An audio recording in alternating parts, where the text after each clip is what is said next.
ये हमारी राज्य की कार्यपालिका का वीडियो है। इसमें हम पूरे राज्य की कार्यपालिका का अध्ययन करेंगे। पहला क्वेश्चन देखते हैं। एडवोकेट जनरल जो कि महाधिवक्ता होता है के पद का उल्लेख संविधान के किस अनुच्छेद में किया गया है? तो अनुच्छेद 165 में महाधिवक्ता पद का उल्लेख किया गया है। भारतीय संविधान का अनुच्छेद 165 इसके अंतर्गत राज्यपाल द्वारा महाधिवक्ता यानी एडवोकेट जनरल की नियुक्ति की जाती है, जो कि राज्यपाल के प्रसाद पर्यंत पद धारण करता है। महाधिवक्ता की बात की जाए तो यह राज्य का सर्वोच्च विधि अधिकारी होता है तथा यह उच्च न्यायालय के न्यायाधीश की योग्यता रखता है। यानी महाधिवक्ता ऐसा व्यक्ति होगा जो कि न्यायाधीश उच्च न्यायालय का न्यायाधीश अपॉइंट होने के लिए योग्य होगा, उसकी जो योग्यताएं हैं उसको धारण करता। महाधिवक्ता राज्यपाल द्वारा सौंपे गए विधि संबंधी विषयों पर राज्य सरकार को सलाह दे सकता है। अनुच्छेद 177 में महाधिवक्ता के विशेष अधिकार का प्रावधान किया गया है। वही अनुच्छेद 161 में क्षमा आदि और कुछ मामलों में दंड आदेश के निलंबन, परिहार या फिर लघुकरण की राज्यपाल की शक्ति के संदर्भ में उपबंधित है। अगला क्वेश्चन है, इसमें हमें सही कथन देखना है। पहला करा है राज्य विधि के तहत मृत्युदंड की सजा को राज्यपाल माफ़ कर सकता है। गलत हो जाएगा। मृत्युदंड को राज्यपाल माफ़ नहीं कर सकता। दूसरा, महाधिवक्ता का पद राज्यपाल के प्रसाद पर्यंत होता है। राज्यपाल राज्य निर्वाचन आयुक्त की नियुक्ति करता है, ये भी सही है। राज्यपाल राज्य सरकार के मंत्रियों के कार्य के आवंटन के लिए नियम बना सकता है, ये भी सही है। तो 2, 3 और 4 सही है, एक गलत हो जाए। तो राज्यपाल को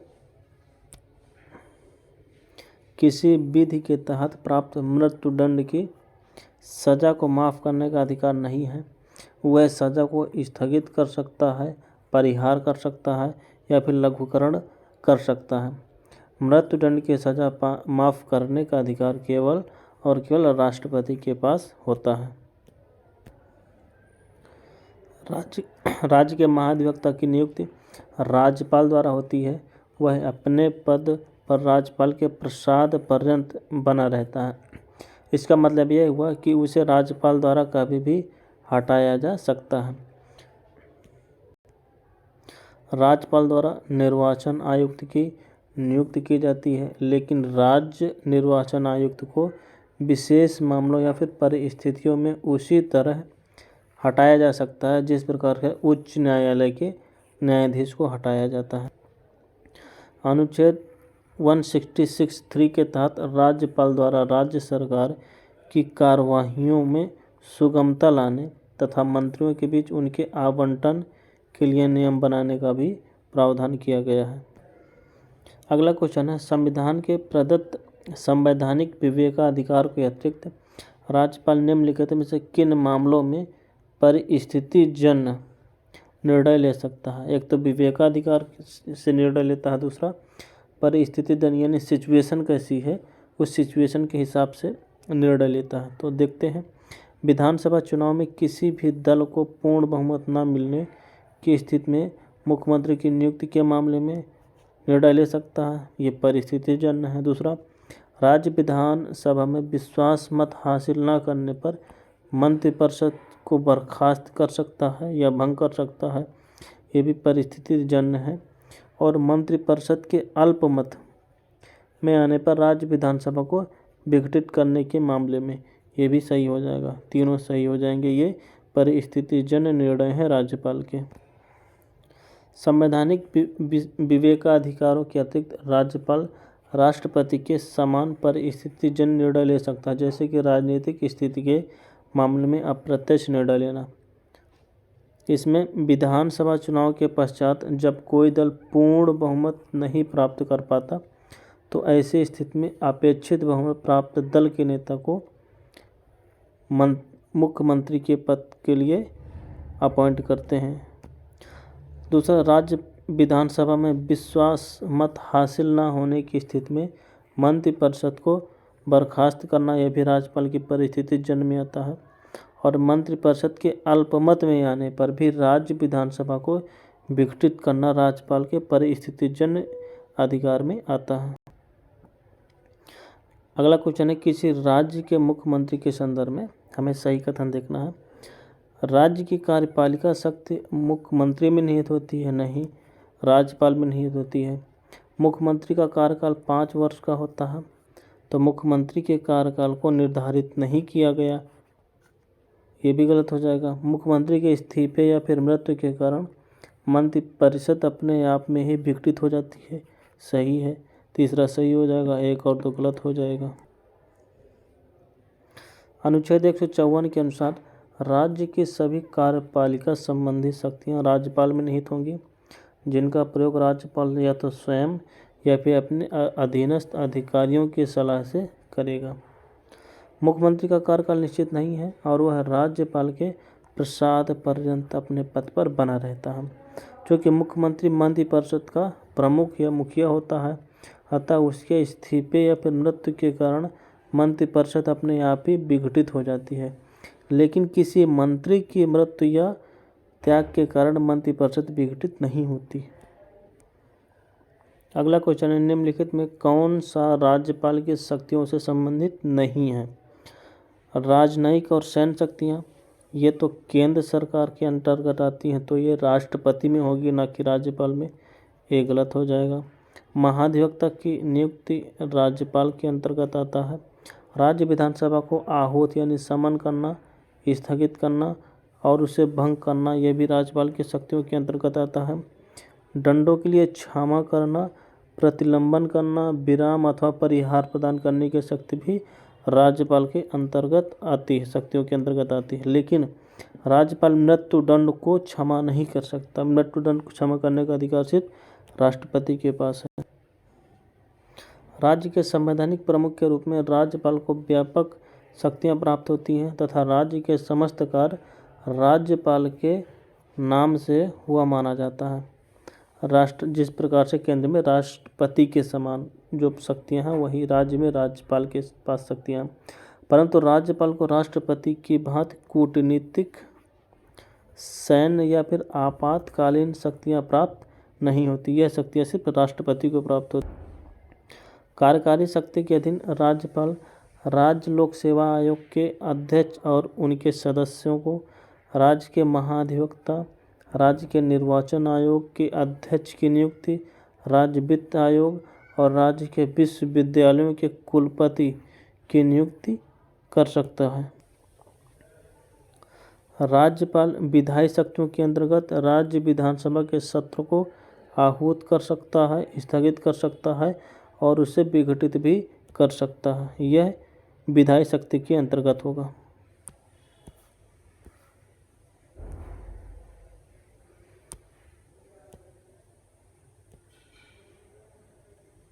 राज्यपाल को न्यायिक शक्तियों के अंतर्गत राज्य सूची के विषयों पर क्षमादान करने की शक्ति प्राप्त है। वह किसी दोषी व्यक्ति के दंड को कम कर सकता है या दंड की प्रकृति में परिवर्तन कर सकता है। यदि राज्यपाल मृत्युदंड को आजीवन कारावास में बदल सकता है, किंतु राष्ट्रपति की तरह वह क्षमा यानी पूर्ण रूप से माफ़ नहीं कर सकता।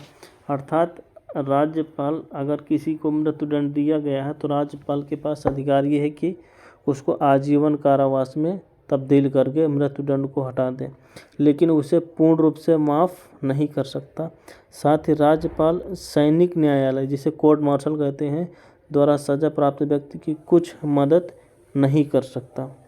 पूर्ण रूप से माफ़ करना है तो वो राष्ट्रपति के अंतर्गत आएगा। अगला क्वेश्चन, निम्नलिखित में कौन सा एक मुख्यमंत्री के कर्तव्यों में नहीं है?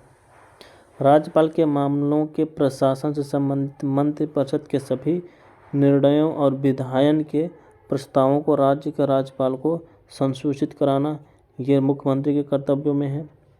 राज्य के प्रशासन के संबंध में राज्यपाल द्वारा चाही गई सूचना, यानी राज्यपाल जो सूचना मांगता है और विधायन के प्रस्तावों को उपलब्ध कराना, यह भी मुख्यमंत्री के कर्तव्य के अंतर्गत आता है। मासिक प्रतिवेदन में राज्य प्रशासन से संबंधित मंत्रिपरिषद के सभी निर्णयों को राष्ट्रपति को संसूचित करना, ये नहीं होगा, ये राज्यपाल में इसको संसूचित करता है, ना कि राष्ट्रपति को। और चौथा, यदि राज्यपाल ऐसा चाहे तो ऐसे किसी मामले को जिस पर किसी मंत्री द्वारा निर्णय लिया गया हो किंतु मंत्रिपरिषद द्वारा विचार नहीं किया गया, मंत्रिपरिषद के विचार के लिए प्रस्तुत कराना, यह भी मुख्यमंत्री के कर्तव्यों के अंतर्गत आता है। लेकिन सी नहीं आता, तो सी सही हो जाएगा क्योंकि हमसे नहीं पूछा है। बाकी ए, बी और डी सही हो जाएगा।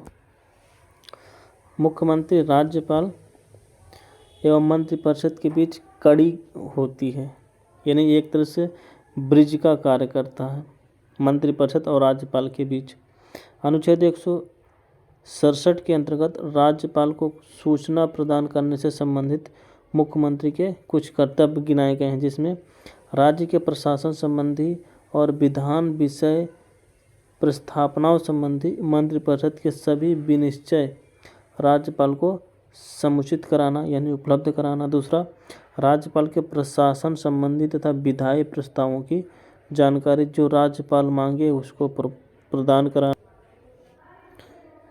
यदि किसी विषय पर किसी मंत्री ने निश्चय कर लिया है परंतु मंत्रिपरिषद द्वारा विचार नहीं किया गया तो राज्यपाल द्वारा उपेक्षा किए जाने पर परिषद के समक्ष विचार के लिए रखे जा सकते हैं। ये भी मुख्यमंत्री के कर्तव्य के अंतर्गत आता है। राज्य प्रशासन से संबंधित मंत्रिपरिषद के सभी निर्णयों को मुख्यमंत्री राज्यपाल को संसूचित करता है, न कि राष्ट्रपति को। अगला क्वेश्चन, राज्यपाल की अध्यादेश जारी करने की शक्ति के बारे में हमें गलत कथन देखना है।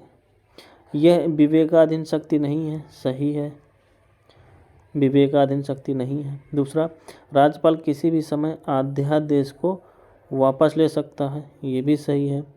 अध्यादेश की शक्ति का प्रयोग तभी किया जा सकता है जब विधानमंडल सत्र में नहीं हो, ये भी सही है। अध्यादेश जारी यानी घोषित करने के लिए मंत्रियों की सहायता और सलाह की आवश्यकता नहीं होती, ये गलत हो जाएगा। इसकी ज़रूरत पड़ती है, तो हमसे सही नहीं पूछा है, डी सही हो जाएगा क्योंकि डी गलत है। अनुच्छेद 213 के तहत राज्यपाल को अध्यादेश जारी करने की शक्ति प्राप्त है। अगर राष्ट्रपति की बात की जाए तो 123 के तहत अध्यादेश जारी करने की शक्ति प्राप्त है। राज्यपाल किसी अध्यादेश को तभी प्रख्यापित कर सकता है जब विधानसभा अगर राज्य में एक परिषदीय व्यवस्था है, सत्र में नहीं हो या फिर बहुसदस्यीय व्यवस्था है तो विधान सदन के सत्र में ना होने पर।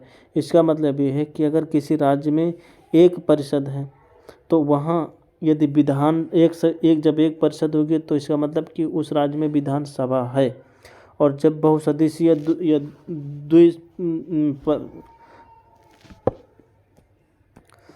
बहुसदस्यीय व्यवस्था होगी तो इसका मतलब है कि वहाँ विधानसभा के साथ साथ विधानमंडल भी है।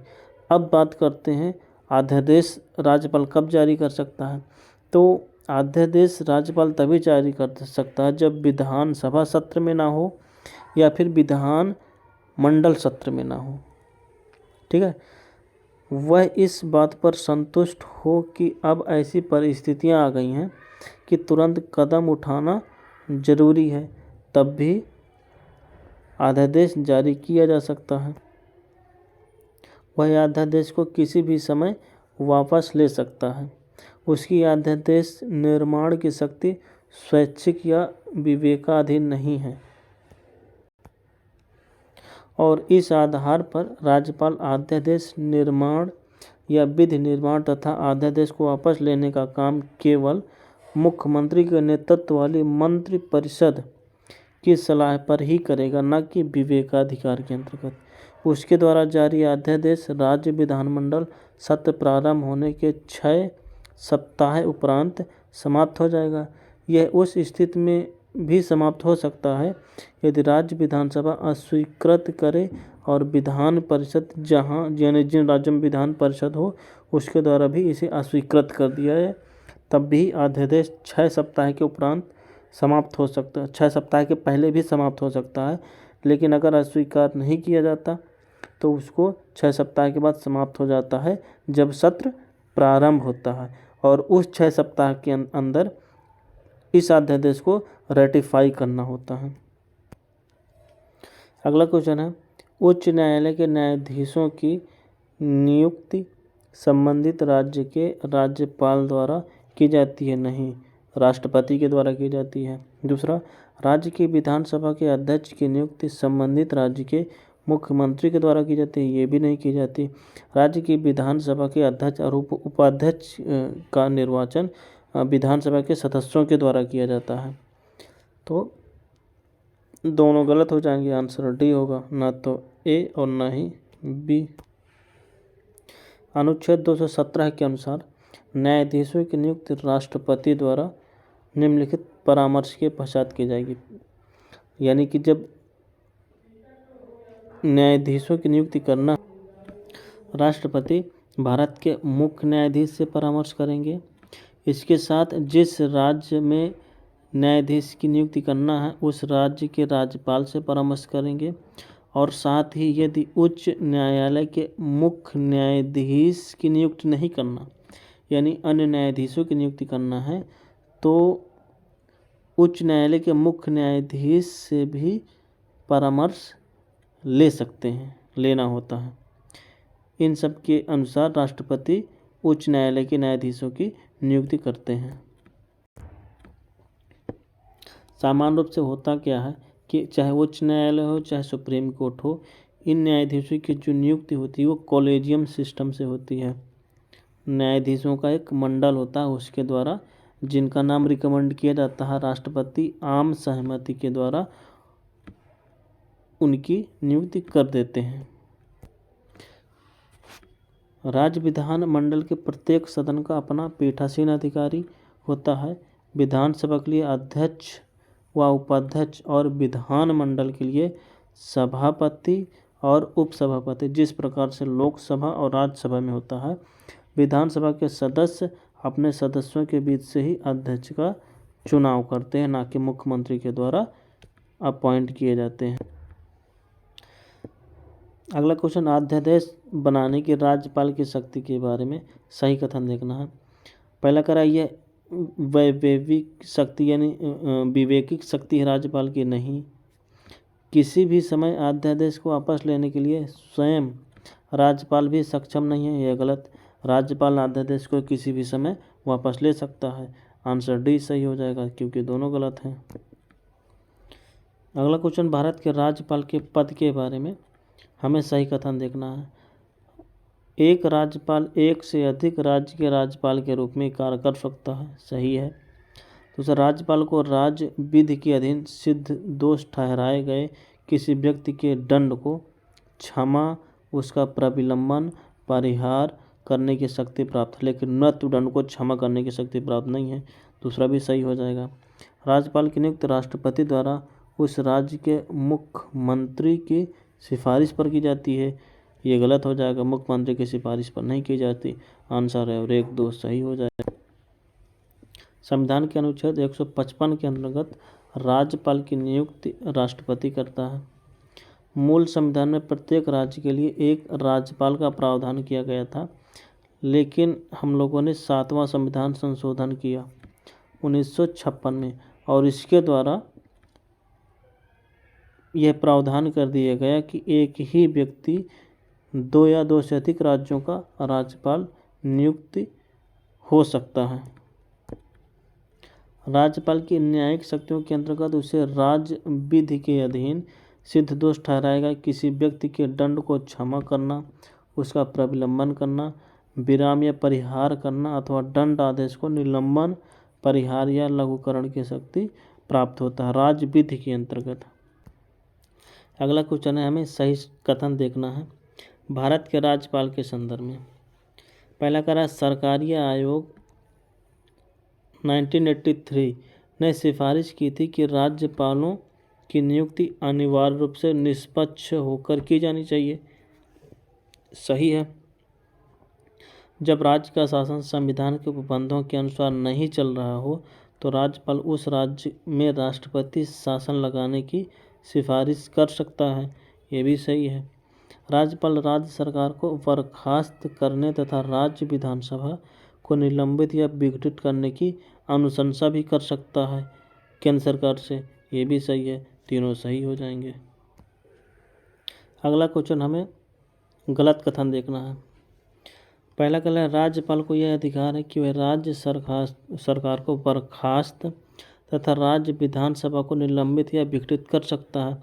ये गलत हो जाएगा, क्योंकि राज्यपाल के पास राज्य सरकार को बर्खास्त करने का अधिकार है, लेकिन राज्य विधानसभा को निलंबित या विघटित करने की शक्ति नहीं है। वह सिर्फ राष्ट्रपति से इसके लिए रिकमेंडेशन कर सकते हैं। दूसरा, अभी तक बहुमत की परीक्षा के बिना निर्वाचित राज्य सरकारों को बर्खास्त नहीं किया गया। ये भी गलत हो जाएगा, क्योंकि बहुत से ऐसे मामले आए हैं जहां ऐसा किया गया है। तीसरा, अदालत राष्ट्रपति शासन को असंवैधानिक और अवैध करार देने के साथ साथ बर्खास्त, निलंबित या भंग की गई राज्य सरकार को पुनः बहाल कर सकती है। तीसरा सही है, ये अदालत सुप्रीम कोर्ट कर सकती है। तो 1 और 2 गलत हो जाएगा, तीसरा सही। राज्यपाल को इस मामले में केवल यह अधिकार है कि वह राज्य सरकार को बर्खास्त कर दे तथा राज्य विधानसभा को निलंबित या विघटित करने के संदर्भ में अनुशंसा राष्ट्रपति को कर दे। 1959 में केरल में और 1967 के बाद अनेक राज्यों में बहुमत की परीक्षा के बिना ही सरकारों को बर्खास्त कर दिया गया। इसी तरह 1980 के दशक में कांग्रेस सरकार ने आंध्र प्रदेश और जम्मू और कश्मीर की निर्वाचित सरकारों को भी बर्खास्त कर दिया था। निम्नलिखित में से किस एक का यह सुझाव था कि राज्यपाल को उस राज्य के बाहर का एक प्रतिष्ठित व्यक्ति होना चाहिए? उसे एक ऐसा तटस्थ व्यक्ति होना चाहिए जिसके गहन राजनीतिक जुड़ाव न हो या उसने हाल ही के पिछले वर्षों में राजनीतिक में भाग नहीं लिया हो। यह अनुशंसा सरकारी आयोग के द्वारा किया गया था 1983 में। अगला क्वेश्चन है, किसी राज्य के राज्यपाल के विरुद्ध उसकी पदावधि के दौरान किसी न्यायालय में कोई दंडिक कार्यवाही संस्थित नहीं की जाएगी। यानी अगर कोई क्रिमिनल कार्यवाही है तो उसको जारी नहीं रखा जाएगा। ये सही हो जाएगा। दूसरा, किसी राज्य के राज्यपाल की परिलब्धियां और भत्ते उसकी पदावधि के दौरान कम नहीं किए जाएंगे। ये भी सही हो जाएगा। तो दोनों सही हो जाएंगे। संविधान में राज्यपाल को उसके पद के संदर्भ में अनेक विशेषाधिकार और उन्मुक्तियां प्राप्त होती हैं, जैसे कि उसे अपने शासकीय कृत्यों के लिए विधिक दायित्वों से निजी उन्मुक्तियां प्राप्त हैं। उसे अपने कार्यकाल के दौरान आपराधिक कार्यवाही, चाहे वह व्यक्तिगत क्रियाकलाप से ही न किया गया हो, की सुनवाई से उन्मुक्ति प्राप्त होती है। यह अनुच्छेद 361 के 2 के तहत है तथा कार्यकाल के दौरान उसकी आर्थिक उपलब्धियों व भत्तों को कम नहीं किया जा सकता। अगला क्वेश्चन है, किसी राज्य में राष्ट्रपति शासन की उद्घोषणा के निम्नलिखित कौन कौन से परिणामों का होना आवश्यक नहीं है? पहला, राज्य विधानसभा का विघटन, बिल्कुल सही। राज्य की मंत्रिपरिषद का हटाया जाना, स्थानीय निकायों का विघटन, तो आंसर बी और 1 और 3 हो जाएगा। जब किसी राज्य में राष्ट्रपति शासन लगाया जाता है तो उस स्थिति में राज्य कार्यपालिका बर्खास्त हो जाती है तथा राज्य विधायिका या तो निलंबित हो जाती है अथवा विघटित हो जाती है। राज्य की कार्यकारी व विधायी शक्तियाँ केंद्र को प्राप्त हो जाती हैं। अतः राष्ट्रपति शासन के आवश्यक परिणामों में केवल राज्य की मंत्रिपरिषद को हटाया जाना है। अगला क्वेश्चन, निम्नलिखित कथनों पर विचार करना है और सही कथन देखना है। किसी राज्य में मुख्य सचिव को उस राज्य के राज्यपाल द्वारा नियुक्त किया जाता है, गलत हो जाएगा। मुख्यमंत्री के द्वारा नियुक्त किया जाता है, ना कि राज्यपाल के द्वारा। दूसरा, राज्य में मुख्य सचिव का नियत कार्यकाल होता है, ये भी गलत हो जाएगा, उसका कार्यकाल नियत नहीं होता। तो आंसर डी होगा, दोनों में से कोई नहीं। मुख्य सचिव का चयन मुख्यमंत्री के द्वारा भारतीय प्रशासनिक सेवा के राज्य काडर के वरिष्ठ अधिकारियों में से किया जाता है। इसकी नियुक्ति मुख्यमंत्री द्वारा की जाती है। मुख्य सचिव राज्य सचिवालय का शासकीय प्रधान होता है। वह राज्य प्रशासक का प्रशासनिक प्रमुख होता है तथा राज्य के प्रशासनिक पदानुक्रम में उसका स्थान सर्वोच्च होता है। साथ ही मुख्य सचिव राज्य के अन्य मंत्रालयों के सचिवों का भी प्रमुख होता है तथा सचिवालय के सभी विभाग उसके कंट्रोल में आते हैं मुख्य सचिव के। इसके अलावा मुख्य सचिव का कोई कार्यकाल निश्चित नहीं होता। मुख्य सचिव राज्य प्रशासक से जुड़े सभी मामलों में मुख्यमंत्री के प्रधान सलाहकार चीफ एडवाइजर के रूप में कार्य करते हैं। यह राज्य मंत्रिमंडल के सचिव के रूप में कार्य करते हैं। राज्य लोक सेवा के प्रमुख के रूप में भी कार्य करते हैं। तो ये मुख्य सचिव के कार्य हैं। अगला क्वेश्चन, निम्नलिखित में कौन सी राज्य के राज्यपाल की विवेकाधिकार शक्तियाँ विवेकाधीन? भारत के राष्ट्रपति को राष्ट्रपति शासन लगाने के लिए रिपोर्ट भेजना, ये विवेकाधीन शक्ति है। दूसरा, मंत्रियों की नियुक्ति करना विवेकाधिकार में नहीं आता। राज्य विधानमंडल द्वारा पारित कुछ विधेयकों को भारत के राष्ट्रपति के विचार के लिए रिजर्व करके रखना, ये भी विवेकाधीन शक्तियाँ हैं। और राज्य सरकार के कार्य संचालन के लिए नियम बनाना, ये विवेकाधीन के अंतर्गत नहीं आता। आंसर 1 और 3 हो। राज्यपाल के विवेकाधीन शक्तियों में भारतीय संविधान के अनुच्छेद 356(1) के तहत राज्यपाल द्वारा राष्ट्रपति को राष्ट्रपति शासन लगाने के लिए रिपोर्ट भेजी जाती है राज्यपाल के द्वारा। आर्टिकल 164 के तहत राज्य में मंत्रियों की नियुक्ति मुख्यमंत्री की सलाह पर की जाती है, अतः यह राज्यपाल का विवेकाधीन शक्ति नहीं है। साथ ही आर्टिकल 201 के तहत राज्यपाल राज्य विधानसभा द्वारा पारित बिल को राष्ट्रपति के विचार के लिए रिजर्व रख सकता है। आर्टिकल 166(3) के तहत राज्यपाल राज्य सरकार के कार्यों को अधिक सुविधापूर्वक करने के लिए नियम बनाएगा, ऐसा कहा गया है। लेकिन यह उसकी विवेकाधीन शक्ति नहीं होगी, बल्कि इसका प्रयोग वह राज्य मंत्रिपरिषद की सलाह के अनुसार करेगा। अगला क्वेश्चन है, हमें सही देखना है। भारत में एक ही व्यक्ति को एक ही समय में 2 या 2 से अधिक राज्यों में राज्यपाल नियुक्त नहीं किया जा सकता, ये गलत हो जाएगा, क्योंकि संविधान संशोधन के द्वारा ऐसा प्रावधान किया गया है कि एक ही व्यक्ति को एक या एक से अधिक राज्यों का राज्यपाल नियुक्त किया जा सकता है। दूसरा, भारत में राज्यों के उच्च न्यायालय के न्यायाधीश राज्य के राज्यपाल द्वारा नियुक्त किए जाते हैं, ठीक वैसे ही जैसे उच्चतम न्यायालय के न्यायाधीश राष्ट्रपति द्वारा नियुक्त किए जाते हैं, ये भी गलत हो जाएगा। तो राज्य के राज्यपाल द्वारा उच्च न्यायालय के न्यायाधीशों की नियुक्ति नहीं की जाती, राष्ट्रपति के द्वारा की जाती। भारत के संविधान में राज्यपाल को उसके पद से हटाने के लिए किसी भी प्रक्रिया का वर्णन नहीं है, ये सही हो जाएगा। और विधायी व्यवस्था वाले संघ राज्य क्षेत्र में मुख्यमंत्री की नियुक्ति उपराज्यपाल द्वारा बहुमत समर्थन के आधार पर की जाती है, डी भी गलत हो जाएगा, आंसर सी होगा। अगला क्वेश्चन है, राज्य के मुख्यमंत्री के संदर्भ में सही कथन देखना है। पहला कह रहा है मुख्यमंत्री राज्य का प्रमुख होता है, ये गलत हो जाएगा, राज्य का प्रमुख राज्यपाल होता है। राज्य में सभी कार्यपालिका संबंधी कार्रवाइयाँ मुख्यमंत्री के नाम पर संचालित होती हैं, ये भी गलत हो जाएगा, राज्यपाल के नाम पर संचालित होती हैं। मुख्यमंत्री नीति आयोग का शासी परिषद का सदस्य होता है, ये सही हो जाएगा, आंसर सी होगा। एक और दो गलत हो जाएंगे। तो संसदीय लोकतंत्र में राज्य का मुखिया नाम मात्र का प्रमुख होता है, अतः राष्ट्रपति और राज्यपाल क्रमिक रूप से केंद्र व राज्य के नाम मात्र कार्यकारी प्रमुख यानी कानूनन अधिकारी होते हैं, जबकि प्रधानमंत्री और मुख्यमंत्री क्रमिक रूप से केंद्र और राज्य के वास्तविक कार्यकारी शासक होते हैं। आर्टिकल 166(1) के तहत किसी राज्य के सभी शासकीय कार्य औपचारिक यानी ऑफिशियल रूप से राज्यपाल के नाम से ही व्यक्त किए जाते हैं, न कि मुख्यमंत्री के नाम पे।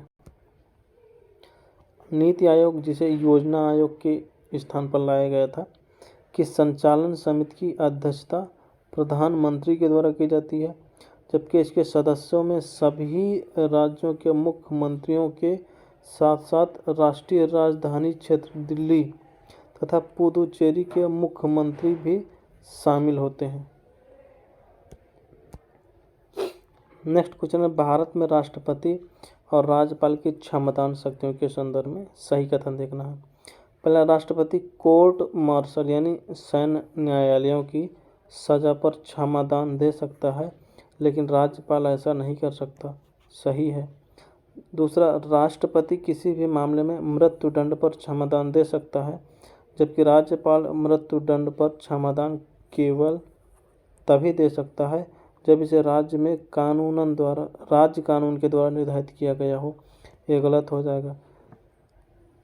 क्षमादान की शक्ति सिर्फ राष्ट्रपति के पास है, न कि राज्यपाल के पास। राज्यपाल मृत्युदंड को आजीवन कारावास में बदल सकता है, क्षमा नहीं कर सकता। अगला क्वेश्चन, भारत के राज्यपाल के पद के संदर्भ में सही कथन देखना है। पहला है, वह यानी राज्यपाल राज्य विधायिका का अंग होता है। सही है। संविधान में राज्यपाल की नियुक्ति संबंधी योग्यता मापदंडों का उल्लेख नहीं किया गया। गलत है। इसमें कहा गया है कि भारत का नागरिक होना चाहिए और 35 वर्ष की आयु पूरी कर लिया हो। 35 वर्ष या उससे अधिक उम्र का होना चाहिए। संविधान का उल्लंघन करने के लिए राज्यपाल पर महाभियोग लगाया जा सकता है, नहीं लगाया जा सकता। एक सही हो जाएगा, 2 और 3 गलत हो जाएगा। संविधान में स्पष्ट रूप से आर्टिकल 157 में राज्यपाल के लिए पात्रता मानदंडों का उल्लेख किया गया है, जिसमें कहा गया है कि कोई भी व्यक्ति जो भारत का नागरिक नहीं है और जिसकी आयु 35 वर्ष से कम है, राज्यपाल के रूप में नियुक्ति के लिए पात्र नहीं होगा। यानी अगर उसे राज्यपाल के रूप में अपॉइंट होना है तो उसकी उम्र 35 वर्ष या उससे अधिक होना चाहिए, और दूसरा वह भारत का नागरिक होना चाहिए। महाभियोग प्रस्ताव केवल भारत के राष्ट्रपति के लिए लागू होता है। राज्यपाल का पद ग्रहण की तिथि से 5 वर्ष तक बना रहता है। हालांकि उसका 5 वर्ष का कार्यकाल राष्ट्रपति की इच्छा के अधीन होता है। राज्यपाल को कार्यकाल की सुरक्षा प्राप्त नहीं होती, उसका कार्यकाल निश्चित नहीं होता। वह किसी भी समय राष्ट्रपति द्वारा पद से हटाया जा सकता है। संविधान में ऐसे किसी आधार का उल्लेख नहीं है जिसके अनुसार राष्ट्रपति द्वारा राज्यपाल को हटाया जा सके। अगला क्वेश्चन है, राज्यपाल की शक्तियों के संदर्भ में हमें सत्य कथन देखना है। संविधान में राज्यपाल के द्वारा विवेकानुसार कार्य करने की संभावना कुछ विशिष्ट परिस्थितियों में पर विचार किया गया है, जबकि राष्ट्रपति के लिए ऐसी कोई संभावना स्पष्ट रूप से व्यक्त नहीं की गई। सही है। विधानसभा का आह्वान करने की शक्ति उसका विवेकाधिकार शक्ति है, नहीं, विवेकाधिकार शक्ति नहीं है। सशस्त्र बल विशेषाधिकार अधिनियम 1958, जिसे आफ्स्पा कहते हैं, के तहत किसी भी क्षेत्र को उपद्रवग्रस्त क्षेत्र घोषित किया जा सकता है। ये भी सही हो जाएगा। आंसर 1 और 3 सही हो जाएंगे। संविधान में राज्यपाल द्वारा समय समय पर विवेकाधिकार के अनुसार कार्य करने पर विचार किया गया है, जैसे आर्टिकल 154, 163 और 164 के तहत। हालांकि राष्ट्रपति के संदर्भ में ऐसी किसी संभावना पर विचार नहीं किया गया। 42वें संविधान संशोधन 1976 के बाद राष्ट्रपति मंत्रिमंडल की सलाह मानने के लिए बाध्य है, लेकिन राज्यपाल के संदर्भ में ऐसा कोई प्रावधान नहीं किया गया है। संविधान स्पष्ट करता है कि यदि कोई प्रश्न उठता है कि कोई मामला राज्यपाल के विवेकाधिकार के अंतर्गत आता है या नहीं, तो राज्यपाल द्वारा लिया गया निर्णय अंतिम होगा तथा उसके द्वारा किए गए किसी भी कार्य पर इस आधार पर प्रश्न नहीं उठाया जा सकता कि उसे विवेकाधिकार का प्रयोग करना चाहिए था या नहीं। कुछ मामलों में राज्यपाल के पास संवैधानिक विवेकाधिकार के साथ साथ स्थितिजन्य विवेकाधिकार भी प्राप्त। लेकिन जुलाई 2016 में उच्चतम न्यायालय की एक संविधान पीठ ने सर्वसम्मति से अरुणाचल प्रदेश के राज्यपाल जेपी राजखोवा के विधानसभा सत्र को आगे बढ़ाने के फैसले को यह कहते हुए अमान्य घोषित कर दिया कि मुख्यमंत्री और उसके मंत्रिमंडल की सहायता और सलाह के बिना विधानसभा सत्र का आह्वान या विघटन करने के लिए विवेकाधीन शक्ति का उपयोग करना स्पष्ट रूप से असंवैधानिक है। यह केवल राज्य मंत्रिपरिषद की सहायता और सलाह पर विधानसभा का आह्वान कर सकता है, यानी विधानसभा को बुला सकता है राज्यपाल। अगला क्वेश्चन राज्यपाल के संदर्भ में हमें असत्य देखना है। राज्यपाल का वेतन भारत की संचित नीति पर भारित होती है, गलत हो जाएगा। राज्य की संचित नीति पर भारी होती है। दूसरा, आर्टिकल 356 के अंतर्गत राज्यपाल मुख्यमंत्री की सलाह पर राष्ट्रपति शासन लगाने की सिफारिश कर सकता है, मुख्यमंत्री की सलाह पर नहीं करता, तो ये भी गलत हो जाएगा। दोनों गलत हो जाएंगे। हमसे सही नहीं पूछा है, तो 1 और 2 दोनों में से कोई भी सही नहीं, आंसर सी होगा। अगला क्वेश्चन राज्यपाल के संदर्भ में फिर से, राज्यपाल का वेतन राज्य की संचित निधि पर भारित होगा, बिल्कुल सही।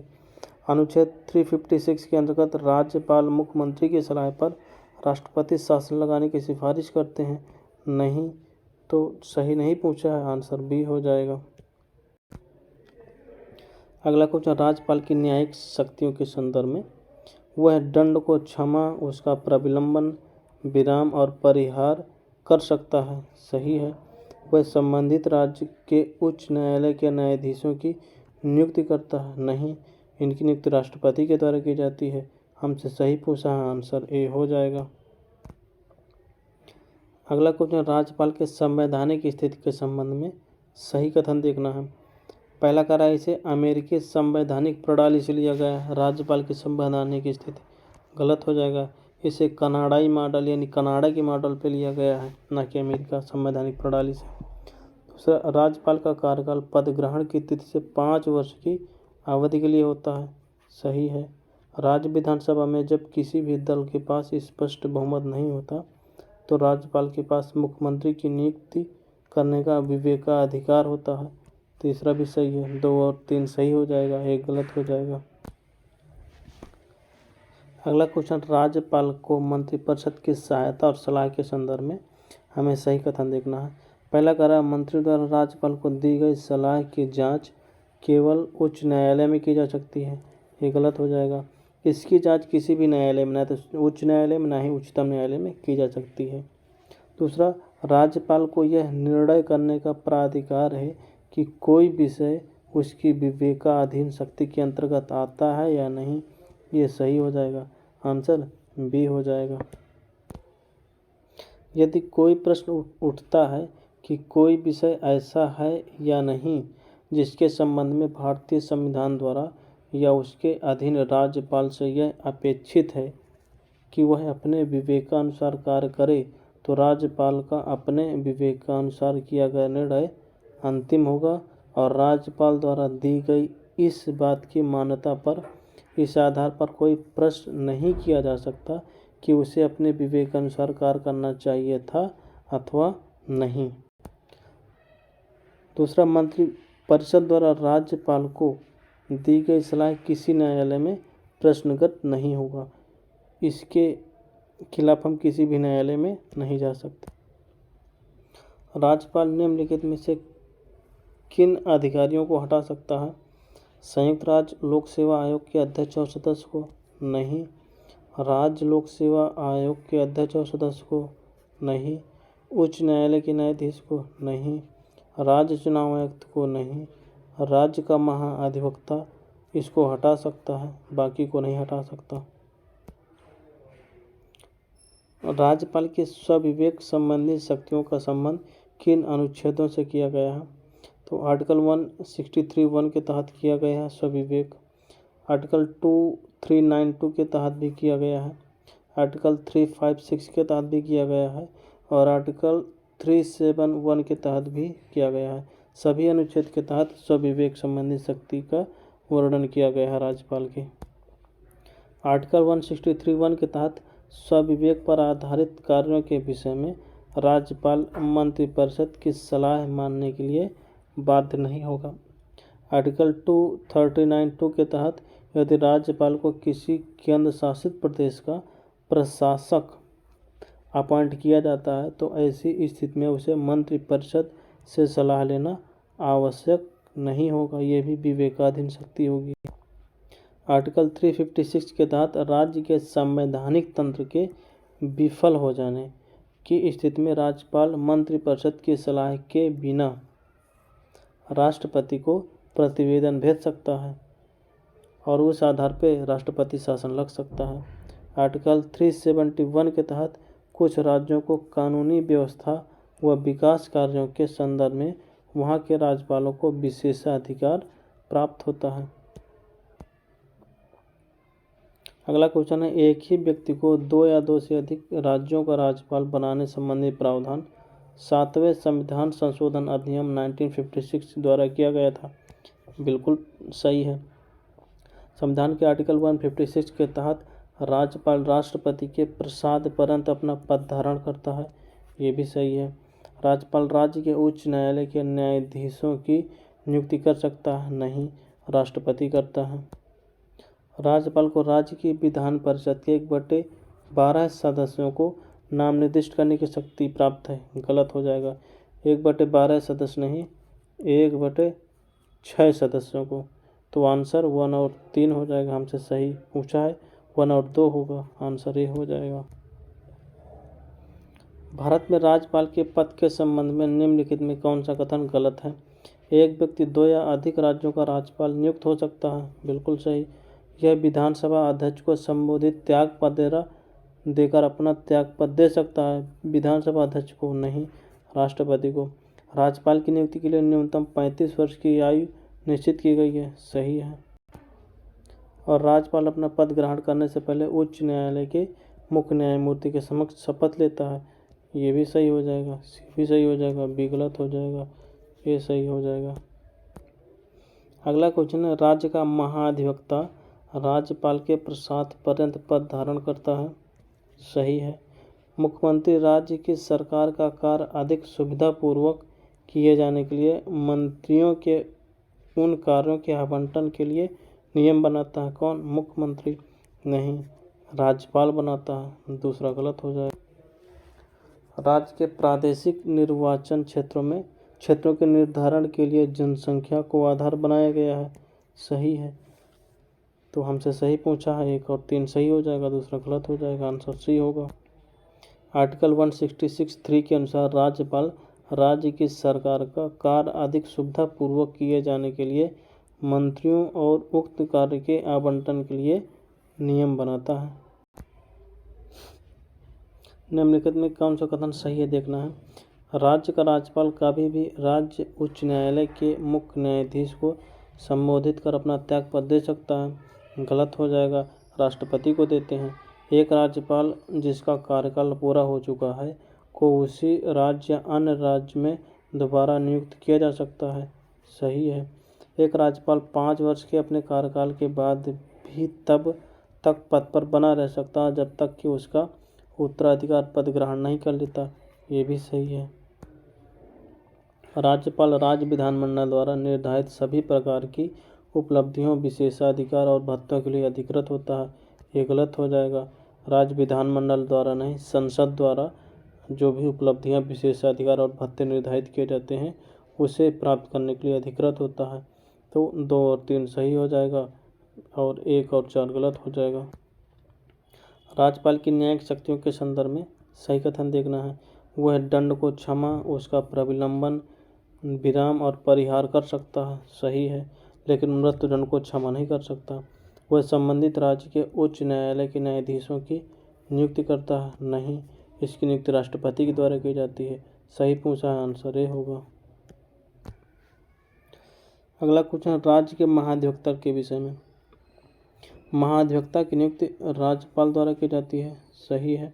संविधान द्वारा महाधिवक्ता के कार्यकाल को निश्चित नहीं किया गया है, ये भी सही है। वह राज्यपाल के प्रसाद पर्यंत पद धारण करता है, ये भी सही है। उसे राज्य विधानमंडल के दोनों सदनों की कार्यवाही में बिना मताधिकार के बोलने और भाग लेने का अधिकार प्राप्त होता है, ये भी सही है। सभी सही हो जाएंगे। निम्नलिखित में से किसको हटाने का प्रावधान संविधान में नहीं है? उपराष्ट्रपति को है, राष्ट्रपति को है, गवर्नर को नहीं है और अटॉर्नी जनरल को भी है। आंसर सी हो जाएगा। भारतीय संविधान का आर्टिकल 155 के तहत राज्य के राज्यपाल या गवर्नर की नियुक्ति संबंधी प्रावधान किया गया है, परंतु इनके पद से हटाए जाने संबंधी किसी भी प्रकार का प्रावधान नहीं किया गया। आर्टिकल 156(1) के तहत इस बात की चर्चा की गई है कि राज्यपाल राष्ट्रपति के प्रसाद पर्यंत अपना पद धारण करेगा, मतलब कि राष्ट्रपति कभी भी राज्यपाल को पद से हटा सकते हैं। राज्यपाल संविधान के अंतर्गत किसके प्रति अपने आचरण के लिए उत्तरदायी होते हैं? तो वो राष्ट्रपति के प्रति उत्तरदायी होते हैं अपने आचरण को लेकर। संविधान के आर्टिकल 155 के तहत व्यवस्था की गई है कि राज्य के राज्यपाल को राष्ट्रपति द्वारा अपने हस्ताक्षर और मुद्रा सहित अधिपत्य द्वारा अपॉइंट किया जाएगा। 156 के तहत राज्यपाल राष्ट्रपति के प्रसाद पर्यंत पद धारण करेगा। इस प्रकार राज्यपाल अपने आचरण के लिए राष्ट्रपति के प्रति उत्तरदायी होते हैं। संविधान के किस अनुच्छेद में राज्य के महाधिवक्ता संबंधी प्रावधान है? तो आर्टिकल 156 में राज्य के महाधिवक्ता संबंधी प्रावधान है। संविधान का आर्टिकल 165 के अनुसार राज्य का राज्यपाल उच्च न्यायालय का न्यायाधीश अपॉइंट होने के लिए योग्य किसी व्यक्ति को राज्य का महाधिवक्ता नियुक्त किया जा सकता है। राज्यपाल के संदर्भ में निम्न कौन सा एक कथन सत्य नहीं है? वह राज्य विधायिका का अंग होता है, सही है। वह मृत्युदंड को क्षमा कर सकता है, नहीं। आजीवन कारावास में बदल सकता है लेकिन क्षमा नहीं कर सकता। वह राज्य के उच्च न्यायालय के न्यायाधीशों की नियुक्ति नहीं करता, सही है। उसके पास आपातकालीन शक्तियाँ नहीं हैं, ये भी सही है। ये शक्तियाँ राष्ट्रपति के पास हैं, ये सिर्फ अनुशंसा कर सकते हैं। निम्नलिखित में से किन मामलों में राज्यपाल के पास संवैधानिक विवेकाधिकार शक्ति है? संवैधानिक राज्य में राष्ट्रपति शासन लागू करने की सिफारिश करना, ये है। राज्य विधान सभा में विश्वास मत सिद्ध न कर पाने की स्थिति में मंत्रिपरिषद को भंग करना, ये नहीं है। मुख्यमंत्री से राज्य के प्रशासनिक और वैधानिक मामलों के संबंधित जानकारी ले सकते हैं राज्यपाल, ये भी सही हो जाएगा। आंसर 1 और 3 सही हो जाएगा, दूसरा गलत हो जाएगा। आर्टिकल 163 के तहत मुख्य रूप से निम्नलिखित मामलों में राज्यपाल के पास संवैधानिक विवेकाधिकार है, जैसे किसी बिल को राष्ट्रपति के द्वारा विचार करने के लिए रिजर्व रखना, राज्य में राष्ट्रपति शासन लागू करने के लिए सिफारिश करना, जब साथ के किसी केंद्रशासित प्रदेश के प्रशासक के रूप में कार्य कर रहा हो तब उनके पास संवैधानिक विवेकाधिकार शक्ति होती है। राज्य के प्रशासनिक और वैधानिक मामलों के संबंध में मुख्यमंत्री से जानकारी मांगना संवैधानिक विवेकाधिकार के अंतर्गत आता है। इन सब संवैधानिक विवेकाधिकार के अलावा राष्ट्रपति की तरह राज्यपाल के पास निम्नलिखित मामलों में परिस्थितिजन विवेकाधिकार भी प्राप्त हैं, जैसे जब राज्य विधानसभा में किसी पार्टी के पास स्पष्ट बहुमत नहीं है या जब कार्यरत मुख्यमंत्री की अचानक मौत हो जाए और कोई अन्य स्पष्ट उत्तराधिकारी न हो, तब मुख्यमंत्री की नियुक्ति कर सकता है। ये परिस्थितिजन्य विवेकाधिकार की शक्ति है, न कि संवैधानिक विवेकाधिकार के। दूसरा, मंत्रिपरिषद के अल्पमत में आने पर राज्य विधानसभा का विघटन भी परिस्थितिजन्य विवेकाधिकार के अंतर्गत आएगा। और राज्य विधानसभा में विश्वास मत सिद्ध न कर पाने की स्थिति में मंत्रिपरिषद को भंग करना भी परिस्थितिजन्य विवेकाधिकार के अंतर्गत आएगा, न कि संवैधानिक विवेकाधिकार के अंतर्गत। तो यहाँ से राज्य की कार्यपालिका समाप्त होती है। हम मिलते हैं अगले पार्ट में।